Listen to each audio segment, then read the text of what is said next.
Welcome back to Rekt Radio, the only show on the airwaves that sees a political shift not as a risk, but as the tide turning in our favor, lifting all boats. I'm Sunny, and folks, the winds of change are blowing and they smell like victory. And I'm Cole. I'm here to remind you that the only thing that blows in from Washington is hot air, usually followed by a suffocating regulatory dust storm.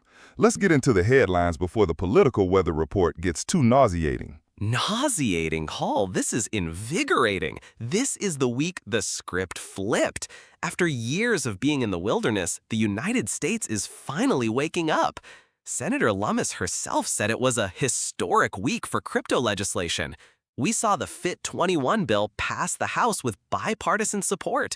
We saw them vote to repeal SAB 121. This is a seismic shift. The government is finally choosing to embrace innovation. A seismic shift? Sonny, that was a minor tremor in a vast and different desert. A few politicians, likely in an election year, realized that crypto holders actually vote. This isn't a heartfelt embrace of decentralized principles, it's a calculated political pivot. They're not building a bridge, they're just testing the wind to see which way the donations are flowing. You can't be that cynical. The passage of the Financial Innovation and Technology for the 21st Century Act is monumental. It creates actual, clear guidelines for the industry. It ends the chaos of regulation by enforcement. This is what we've been begging for, clarity, a real framework that tells innovators how to build and grow right here in America.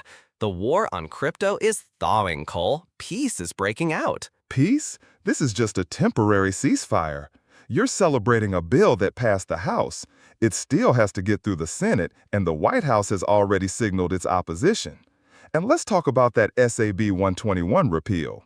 The idea that we have to fight tooth and nail just to overturn a nonsensical accounting bulletin that prevents highly regulated banks from even holding crypto is not a sign of an enlightened government. It's a sign of how deeply dysfunctional and hostile the starting point was. We're celebrating them removing a single brick from a giant wall they built to keep us out. It's not progress, it's just slightly less obstruction. It's the start of the dismantling of that wall. You have to start somewhere. Seeing dozens of Democrats cross the aisle to vote for these bills shows that the anti-crypto stance is no longer politically viable. The narrative has changed. This opens the door for real, lasting, sensible regulation that can make the U.S. the hub for Web3 innovation instead of driving it all offshore. Or it opens the door for regulation designed by people who barely understand the technology to slowly tighten the leash. This isn't about fostering innovation, it's about establishing control. Once the government is helping, they're also monitoring, taxing, and deciding who gets to play. This isn't the finish line of a war, it's just the end of the chaotic part and the beginning of a slow, bureaucratic occupation. I'm not celebrating until I see the fine print, and I guarantee it will be riddled with loopholes for them and liabilities for us. And while the U.S. is just starting to figure things out, other nations are leaping ahead with full-scale adoption. Look at Vietnam. They just announced their own national blockchain platform, NDA Chain, set to launch next year. They're not waiting around. They are building the infrastructure to tokenize real-world assets and create a true digital economy. Oh, wonderful! A national blockchain platform. Let me translate that from marketing speak into English for you. It's a government-controlled database. They slap the word blockchain on it to sound innovative, but it's the furthest thing from the core principles of cryptocurrency. It will be centralized, permissioned, and completely surveilled. It's a wolf in sheep's clothing, Sonny. It's a government recognizing the power of the technology and using it to upgrade its country's infrastructure. It's about efficiency, transparency for asset ownership, and progress. And it's not just Vietnam. Nigeria's SEC is now actively creating a regulatory sandbox for Naira-backed stablecoins. They're opening the doors to innovation, creating guardrails to protect consumers while allowing this powerful financial tool to flourish. This is how you bank the unbanked. No, this is how you control the unbanked. Do you really think these governments, who have historically been hostile to borderless, permissionless money, suddenly had a change of heart? Of course not. They saw a technology they couldn't stop, so now they're trying to co-opt it. These regulated stablecoins and national blockchains are the Trojan horse for CBDs. They want the efficiency of crypto with the total control of a fiat system. It's an ankle bracelet, not a financial revolution. They get all the data, all the power to freeze funds, and all the ability to censor transactions, while you get a digital dollar that they can turn off whenever they feel like it. You're stuck in the past, Cole. You're thinking of this as a zero-sum game. This is about building bridges between the old world and the new. These frameworks create legitimacy. They give businesses and consumers the confidence to enter the space. You can't achieve mass adoption by staying in an unregulated Wild West forever. This is what maturity looks like. Maturity? It looks like assimilation. The revolution is being televised, and it's being produced and directed by the very entities we were trying to make obsolete.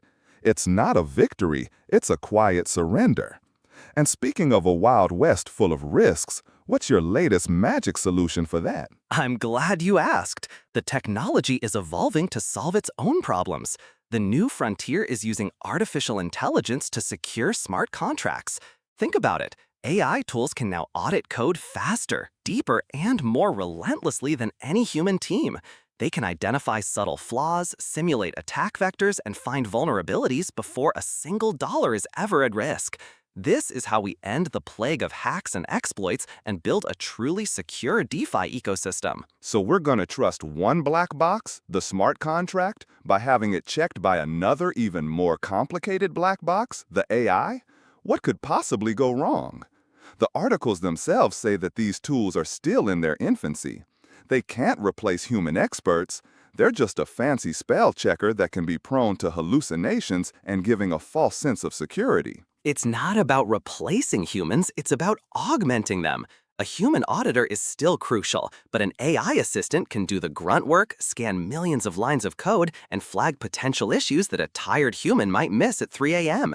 This makes security more accessible and affordable for new projects, lowers the barrier to entry, and hardens the entire ecosystem from the ground up. This is a monumental leap forward in risk management. It's a crutch. It'll make developers lazy. Instead of writing secure, simple code from the start, they'll write sloppy code and just assume the AI will fix it. We're just swapping the risk of a clever hacker for the risk of a dumb algorithm. Who audits the AI? What happens when a new type of exploit emerges that the AI hasn't been trained on? You get a catastrophic failure, but this time with a nice green AI-approved checkmark on it right before it goes to zero.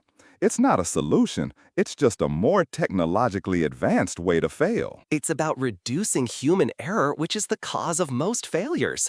But I know what you trust, Cole. Not politicians, not foreign governments, not even brilliant AI. You trust the charts. So let's pull up the one-day technicals for the big boss, Bitcoin, on TradingView. The truth is in the price action. Finally, something that can't be spun with optimistic narratives.